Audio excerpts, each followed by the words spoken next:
봐. 오늘은 엄청 재밌는 주제에 대해 이야기해 볼 거야. 바로 태극기 부대에 대해서 알아봐야겠어. 태극기 부대는 대한민국의 보수 성향 시민단체야. 주로 60대 이상 고령층이 중심이지만 중년층도 포함돼. 이들은 태극기를 들고 정부 정책에 반대하는 집회를 열고 박근혜 전 대통령을 지지해 탄핵에 반대했어. 그들은 탄핵을 정치적 음모로 보고 보수 세력을 지키려는 의지가 강해. 하지만 과격한 발언이나 행동으로 비판받기도 해. 이런 활동은 사회적 갈등을 심화시키기도 하지만 정치적 참여의 한 형태로 볼 수도 있어. 결국 태극기 부대의 존재는 한국 사회에서 중요한 논의의 주제가 되고 있어. 백골단은 1960년대 대한민국에서 활동한 극우 성향의 청년단체야. 이 단체는 한국 전쟁 이후 정치적 혼란과 사회적 갈등이 심화되던 시기에 창립되었어. 백골단은 반공주의를 강하게 내세우며 공산주의 세력과의 대립을 중심으로 활동했지. 이들은 국가의 안정과 통합을 강조했으며 극단적인 방법도 불사하겠다는 입장을 취했어. 백골단은 좌파 정치 세력이나 학생 운동가들을 폭력적으로 공격하기도 했고 이는 사회에서 큰 논란을 일으켰어. 당시 군부정권과 밀접한 관계를 유지한 백골단은 정치적 반대 세력을 탄압하고 정권 유지에 기여했지. 이들의 행동은 민주주의와 인권에 대한 반발을 불러일으켰고 많은 사회 구성원이 백골단의 폭력과 극단적인 이념에 반대했어. 결국 1970년대 초반 군부 정권의 변화와 함께 백골단은 해체되었고 그들의 활동은 한국 사회의 정치적 갈등에서 중요한 사례로 남아있어. 백골단의 역사는 현재에도 극우 세력에 대한 경각심을 일깨우는 요소로 작용하고 있어. 여러분, 오늘은 조금은 신나는 주제에 대해 이야기해 볼 거야. 바로 공무집행방해와 특수공무집행방해에 대해 알려줄게. 이 두 용어 어떤 상황에서 쓰이는지 알고 있어? 공무집행방해는 공무원이 업무를 하는 것을 방해하는 거야. 이거 진짜 심각한 범죄로 다루지. 그리고 특수공무집행방해는 특정한 공무원이 아니라 특정한 사람이나 집단이 아닌 공무원 전체에 대해 방해를 가하는 거야. 이거 더 심각한 거구나. 이런 거 절대 안 되지. 공무원들이 우리를 위해 열심히 일하는데 우리가 그들을 방해하면 안 돼. 그러니까 조용히 협조해주는 게 최고야. 알겠지? 그럼 더 자세한 내용은 이렇게 여기서 공부해보는 건 어때? 함께 배워보자. 안녕. 410 총선에서 유권자들은 최대 51.7길이의 비례대표 선거 투표용지를 받을 수 있어. 이번에 비례대표 후보 등록을 신청한 정당이 38곳이라서 투표용지가 이렇게 길어진 거야. 2004년 이후 가장 긴 길이야. 정당 수가 23개 이상이면 기표란 높이는 같지만 구분 칸이 0.2로 줄어들어. 선관위는 21대에 이어서 100% 수개표를 해야 하고 신형 투표지 분류기는 34개 정당까지 처리할 수 있어. 하지만 이번 총선에선 무용지물이 됐어. 준연동형 비례제의 영향으로 비례대표 참여 정당이 늘었지만 의석을 얻는 건 쉽지 않아. 21대 총선 때는 30개 정당이 3% 미달로 의석을 못 받았어. 선거는 표 싸움이니까 정확한 집계가 중요해. 그렇게 부정선거 운운하는 사람들은 수개표로 해야 한다는데 팩트는 수개표로 했다는 거야. 요즘 뜨거운 이슈.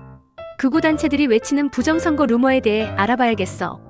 극우단체가 주장하는 부정선거 루머는 특정 선거 결과가 불리하다고 느낄 때 생겨나. 이들은 주로 투표 조작, 가짜 투표, 불법 유권자 등록 같은 주장을 하면서 특정 후보가 부정하게 당선됐다고 말해. 또 외부 세력이 개입했다는 음모론적인 주장도 내놓아. 이런 루머는 사회적 불신을 조장하고 정치적 갈등을 심화시키는 원인이 돼. 결과적으로 민주주의에 대한 신뢰를 떨어뜨리고 선거 과정에 대한 의구심을 키워.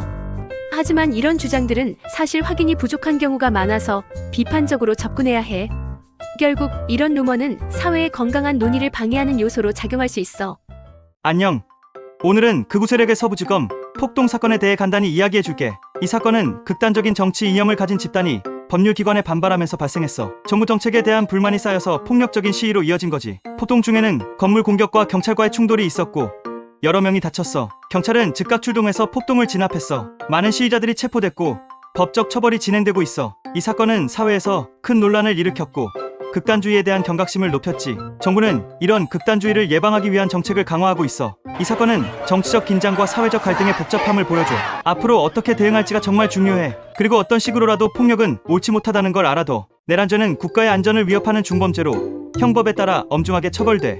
내란죄는 국가의 정치 체제를 전복하려는 행위를 포함해. 처벌은 크게 두 가지로 나눌 수 있어. 첫째, 내란을 실행한 주범은 사형 또는 무기징역에 처해져. 둘째, 내란을 계획한 음모자는 5년 이상의 징역형을 받아. 공범도 주범과 같은 형량을 받을 수 있고 참여 정도에 따라 처벌이 달라져. 예를 들어 단순히 집회에 참석한 경우는 상대적으로 낮은 형량이 적용될 수 있어. 형법 제87조에서 구체적인 처벌을 규정하고 있고 내란죄는 국가 안전을 위한 중요한 법적 장치야. 소유죄와 폭동죄. 소유죄는 폭력이나 협박으로 사회의 평화를 해치는 행위야. 예를 들어 집단 폭행이나 시위 중에 생길 수 있어. 처벌은 5년 이하의 징역형이나 1천만 원 이하의 벌금이야. 반면에 폭동죄는 다수가 모여서 집단적으로 폭력적인 행동을 하는 거야. 주로 사회적 불만을 표현하기 위해 일어나고 물리적인 폭력이나 파괴가 동반돼. 처벌은 10년 이하의 징역형이나 2천만 원 이하의 벌금이야. 주도적으로 참여하면 더 무겁게 처벌받을 수 있어. 이 두 가지 범죄는 공공의 안전과 질서를 해치기 때문에 법으로 엄격하게 규제하고 있어. 알아둬. 권영세 국민의힘 비상대책위원장이 더불어민주당으로부터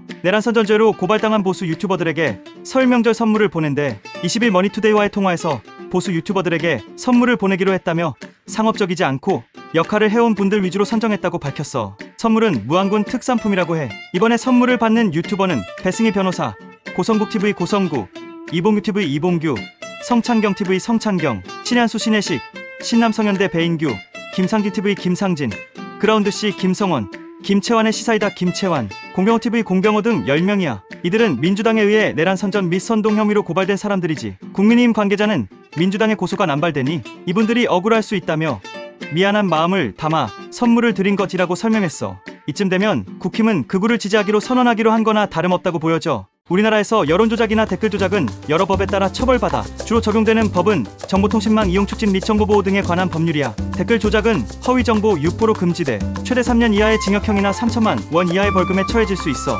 형법에선 사기죄로 기소될 수 있고 이 경우 10년 이하의 징역형이 적용될 수 있어. 또한 타인의 명예를 훼손하면 2년 이하의 징역형이나 500만 원 이하의 벌금이 부과돼. 선거 기간 중 여론조작은 공직선거법에 따라 5년 이하의 징역형이나 300만 원 이하의 벌금에 처해질 수 있어. 결론적으로 여론조작과 댓글조작은 심각한 범죄로 다양한 처벌을 받게 돼. 기아레라 선전, 선동, 라이브로 댓글, 조작, 좋아요, 싫어요 조작했던 유튜버들아. 보수파와 파시즘은 몇 가지 공통점과 차이점이 있어. 둘 다 전통과 국가주의를 중시하고 공산주의에 반대해. 보수파는 자유시장 경제와 개인의 자유를 존중하는데 파시즘은 전체주의적 성격을 가지고 있어.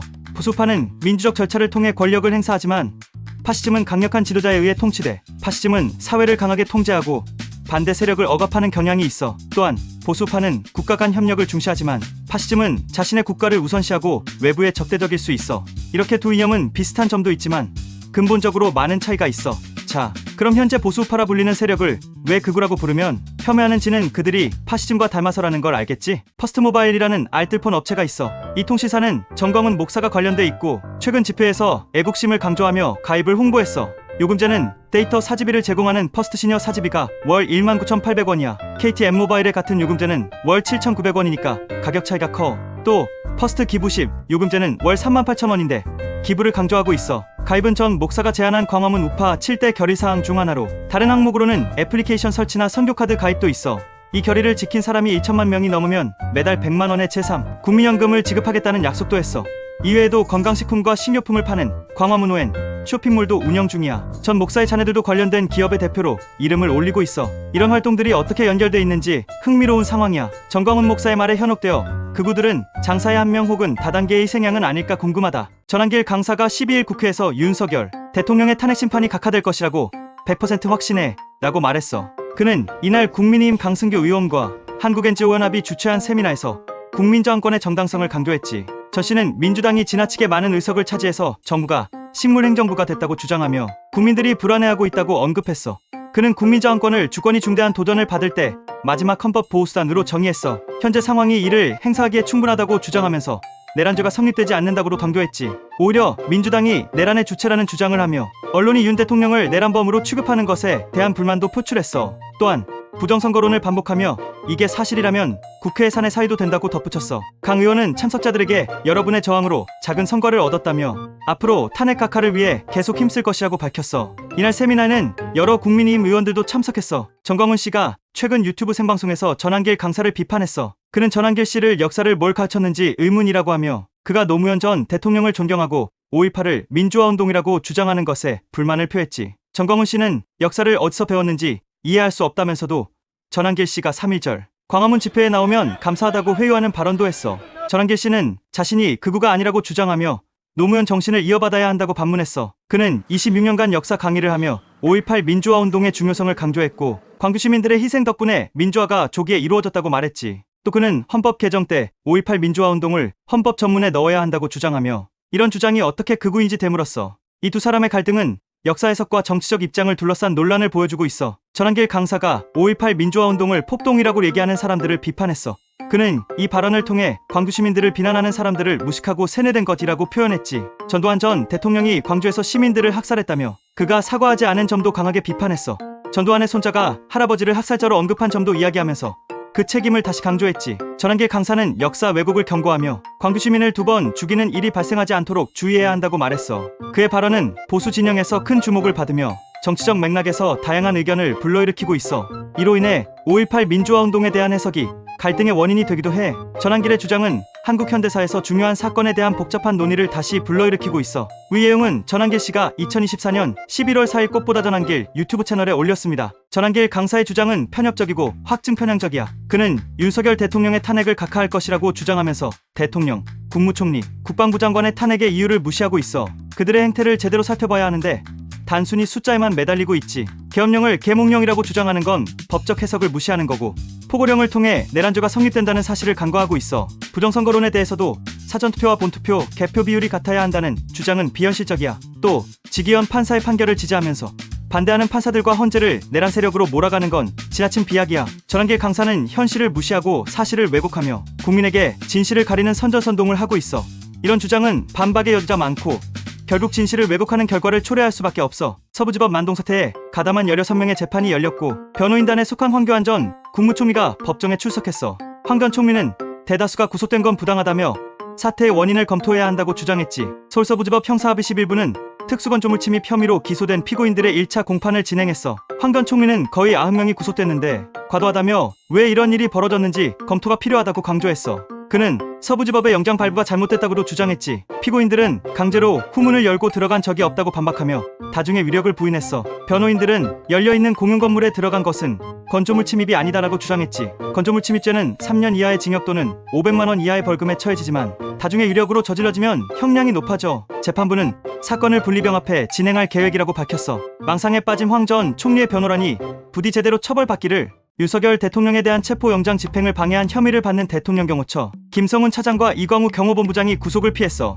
서울서부지방법원 허준석 부장판사는 오늘 2사람에 대한 구속영장을 기각했지. 허 판사는 범죄 혐의에 대해 피의자가 다퉈볼 여지가 있고 지금 단계에서 구속은 방어권을 지나치게 제한한다고 설명했어. 증거인멸 가능성과 도주 우려가 크지 않다고 판단한 거지. 경찰은 김 차장과 이 본부장이 윤 대통령 1차 체포 작전을 방해한 혐의로 구속영장을 신청했지만 검찰이 혐의가 제대로 소명되지 않았다며 기각했어. 경찰은 이에 반발해 영장심의위원회에 심의를 신청하고 다시 영장을 요청했지만 결국 구속에 실패했지. 이로 인해 경찰은 경호처 내 비화폰 서버를 확보하고 통신 기록을 확보할 계획이었지만 그 계획이 차질을 빚게 됐어. 앞으로 수사에 어떤 영향을 미칠지 관심이 모아지고 있어. 구독과 좋아요는 많은 힘이 됩니다. 정광훈 사랑제일교회 목사가 자유통일당 대선 후보로 출마했어. 광화문 국민대회에서 공수처, 선관위, 헌재 재판관, 국회 해체를 자신이 할 사람이라며 출마 이유를 밝혔지. 윤석열 대통령 당선에 광화문 집회가 큰 역할을 했는데 국민의힘 예비후보들이 광화문과 거리를 둔다고 비판했어. 국민의힘 후보들을 원색적으로 욕하며 자신만 조직력이 있다고 주장했어. 안철수 등 국민의힘 후보가 윤 전 대통령 탈당 요구하자 전 목사는 자유통일당으로 모시겠다고 했어. 그리고 이재명을 당선시켰으면 시켰지 국힘은 절대 당선시키지 않겠다고도 했지. 정광훈이 나오면 이재명을 당선시키는 게 일조할 것 같으면 구독과 좋아요를 부탁해.